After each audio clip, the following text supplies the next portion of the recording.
आज जिन टेक्नोलॉजीज को हम टेकन फॉर ग्रांटेड लेते हैं, वो टेक्नोलॉजीज शायद आज हमारे पास कभी भी नहीं होती अगर दो विज्ञान के दिग्गज यानी महारथी इस दुनिया में अपना करिश्मा ना दिखाते।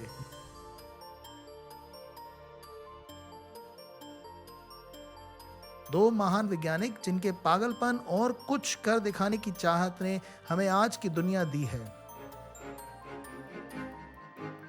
मैं बात कर रहा हूं इतिहास की वो महान कहानी की जो भरी है जीनियस, पैसे और चकाचौंध चमकती बिजली से। इस कहानी के एक पात्र हैं थॉमस एल्वा एडिसन, एक अमेरिकी आविष्कारक, महान बिजनेसमैन जिसके हिस्से 1000 से ज्यादा पेटेंट्स बुक्ड हैं। और इस कहानी के दूसरे पात्र हैं निकोला टेस्ला, एक सन की इन्वेंटर जिन्हें कई लोग दुनिया को बिजली देने वाले वैज्ञानिक के नाम से भी जानते हैं।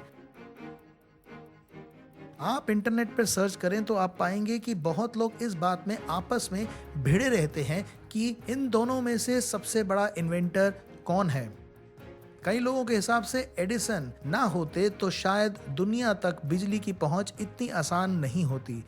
वहीं दूसरी ओर कई लोग टेस्ला को सबसे महान आविष्कारक मानते हैं जिनके तार शायद एलियन से जुड़े थे। जनाब, ऐसा हम नहीं, लोग कहते हैं। एडिसन का जन्म हुआ था 1847 में, हमारे भारत की आज़ादी से 100 साल पहले। छोटी उम्र से ही एडिसन में एक सफल बिजनेसमैन के सभी लक्षण मौजूद थे। शुरुआत में एडिसन ने अखबार बेची, टॉफीज बेची और सब्जियां भी बेची। एडिसन ने सिर्फ 3 महीने के लिए ही रेगुलर स्कूल अटेंड किया। एडिसन को एक ट्रेन को लगभग पूरा जला देने का आरोप भी है जब उनकी लैब में एक हादसा हो गया था जो उन्होंने एक ट्रेन के लास्ट बोगी में बना रखी थी। एडिसन ने एक प्रिंटिंग प्रेस भी बनाई थी जहां से हेराल्ड नाम का न्यूज़पेपर पब्लिश होता था। ये न्यूज़पेपर दुनिया का पहला न्यूज़पेपर था जो एक ट्रेन पर पब्लिश होता था। एडिसन की किस्मत तब पलटी जब उसने एक 3 साल के बच्चे को ट्रेन के नीचे आने से बचाया था। इसके बाद एडिसन को एक टेलीग्राफ ऑपरेटर की नौकरी मिल गई। 22 साल के होते होते एडिसन ने अपना पहला इन्वेंशन टेलीग्राफ क्वाड्राप्लेक्स दुनिया के सामने रखा। ये एक पल था जब इन्होंने ट्रेन को पीछे छोड़कर एक फुल टाइम इन्वेंटर बनने का निर्णय लिया। 30 साल के होते होते एडिसन ने अपनी एक रिसर्च लैब स्थापित कर ली थी। ये अमेरिका की इन्वेंशन फैक्ट्री लोगों की प्रॉब्लम्स को सॉल्व करने में लग गई। 20 से 30 लोगों को इस ग्रुप में शामिल किया गया।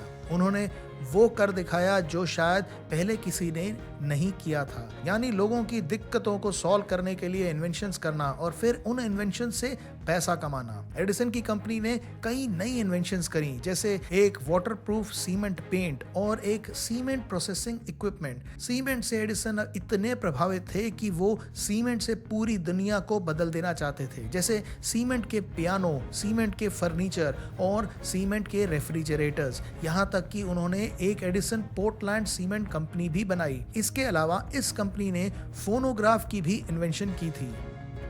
एडिसन दुनिया भर में जाने जाते हैं अपने लाइट बल्ब की इन्वेंशन के लिए जो उन्होंने की थी 1879 यानी 1879 में। बल्ब के लॉन्च होते ही चारों तरफ एडिसन का बोलबाला हो गया। दुनिया भर में इस महान आविष्कारक और बिजनेसमैन की चर्चा होने लगी। लेकिन बहुत जल्द एडिसन की मुलाकात होने वाली थी उनकी सुपरस्टार की गद्दी को हिलाने वाला निकोला टेस्ला से। निकोला टेस्ला का जन्म हुआ था आज के क्रोएशिया में 1856 को। टेस्ला की अलग और आउट ऑफ बॉक्स सोच उसे औरों से बहुत अलग साबित करती थी। टेस्ला के पास आइडेटिक मेमोरी थी, यानी वो हजारों तस्वीरों को आसानी से याद रख सकते थे। ऐसा माना जाता है कि टेस्ला अपनी साइंटिफिक डायग्राम्स को हूबहू अपने दिमाग में बना लेते थे और उन्हें पेपर पर उस डायग्राम को बनाने की जरूरत नहीं पड़ती थी। अपनी लाजवाब मेमोरी की ताकत से टेस्ला पूरी किताबों को वर्ड बाय वर्ड याद रख सकते थे।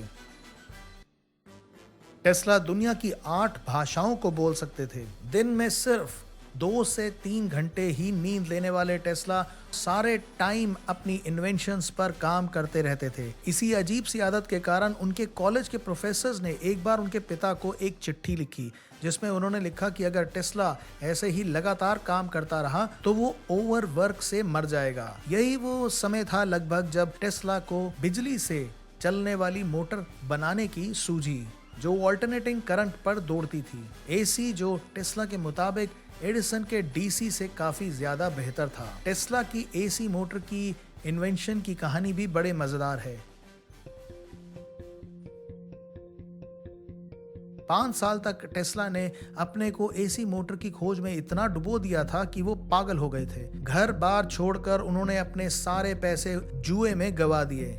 कई सालों बाद प्राग में टेस्ला को एक पार्क में घूमते घूमते सूखी जमीन को देखकर अचानक एसी मोटर की डिजाइन का ख्याल आया, जो उनकी जिंदगी बदलने वाला था। प्राग छोड़कर टेस्ला पहुंचे इटली, जहां उन्हें जॉब मिली थी सड़कों के बल्ब को बदलने के लिए। यानी जो सड़कों पर स्ट्रीट लाइट्स लगी होती हैं, उनमें जो बल्ब होते हैं उन्हें बदलने के लिए।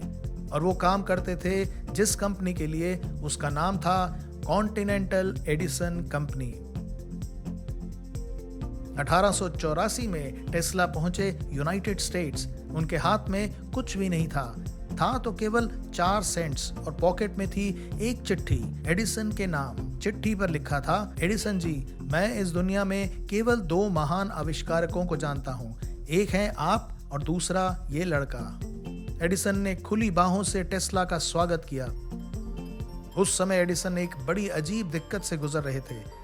बल्ब का आविष्कार तो हो गया था, लेकिन घर घर में बल्ब जलाने के लिए बिजली पहुंचाना उनके लिए सिरदर्द साबित हो रहा था। दरअसल एडिसन का डायरेक्ट करंट डीसी ज्यादा दूरी तक बिजली नहीं पहुंचा सकता था। एडिसन ने इसी प्रॉब्लम के सोल्यूशन को निकालने का जिम्मा टेस्ला को अपनी पहली असाइनमेंट के तौर पर दिया। इसके लिए एडिसन ने टेस्ला को $50,000 का बोनस भी देने का ऐलान किया अगर वो इस प्रॉब्लम का सलूशन निकाल देता है। हफ्तों की कड़ी मेहनत के बाद टेस्ला ने डीसी मोटर्स का एक बेहतरीन सलूशन निकालकर एडिसन के सामने पेश कर दिया। टेस्ला ने एडिसन को उसके $50,000 के बारे में याद दिलाया, जिसे एडिसन ने साफ मना कर दिया और उस बात को मजाक में उड़ा दिया।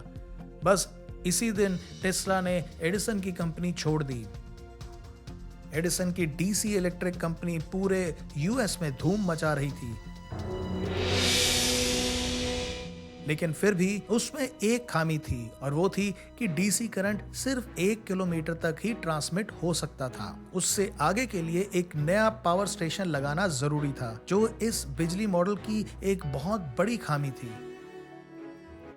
इसी दौरान अमेरिका में एक बिजनेसमैन थे, जॉर्ज वेस्टिंगहाउस, जो एसी करंट के बहुत बड़े बिलीवर थे। वो मानते थे कि एसी करंट ही दुनिया में बिजली का फ्यूचर है, डीसी करंट के मुकाबले। जहां डीसी करंट के लिए हर 1 किलोमीटर पर एक पावर स्टेशन लगाना जरूरी था, वहीं एसी करंट ट्रांसमिशन के लिए ट्रांसफार्मर्स लगाकर काफी कम पैसे में बिजली दूर दराज के इलाकों में पहुंचाई जा सकती थी। इधर वेस्टिंगहाउस की तलाश थी एक एसी करंट वाली मोटर की, और वहीं दूसरी ओर टेस्ला ने अभी एक एसी मोटर का पेटेंट दायर किया था। बस इसी तलाश में तो थे वेस्टिंगहाउस ने टेस्ला का एसी मोटर का पेटेंट $5 लाख में खरीद लिया, और फिर शुरू हुआ टेस्ला और एडिसन का महायुद्ध। वेस्टिंगहाउस ने एडिसन के पावर कॉन्ट्रैक्ट्स को कम बोली में खरीदना शुरू कर दिया।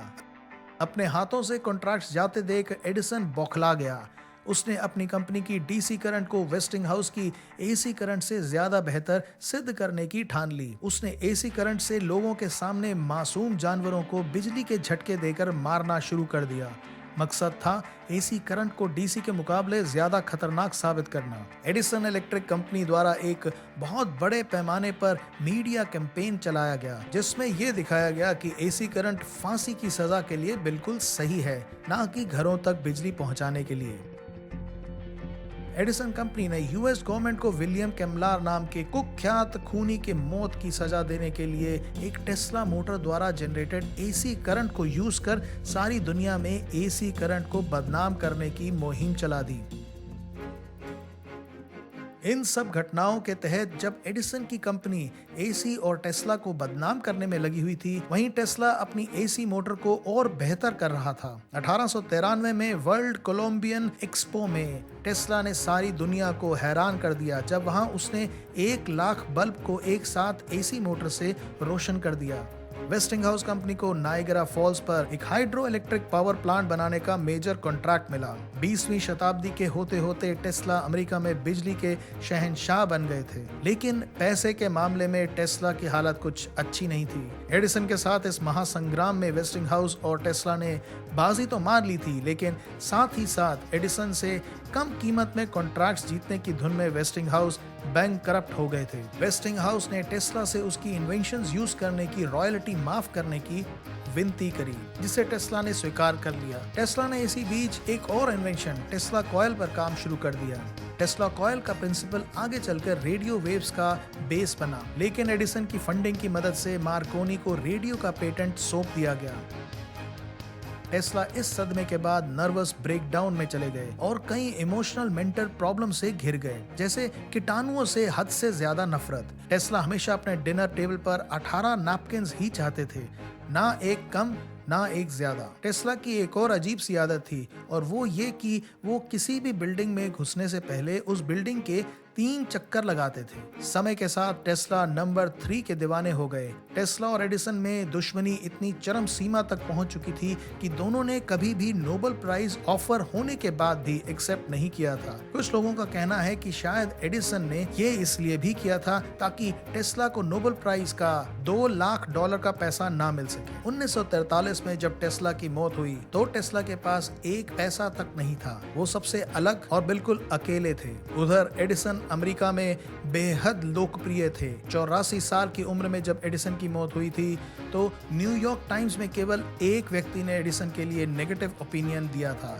वो था टेस्ला। उन्होंने एडिसन की मौत पर लिखा था, डर्टी एंड स्टूपिड मैन, दुनिया की एक सबसे अनोखी जंग जिसमें महान आविष्कारकों ने अपनी जान लगा दी थी। पेश है थॉमस एडिसन और निकोला टेस्ला।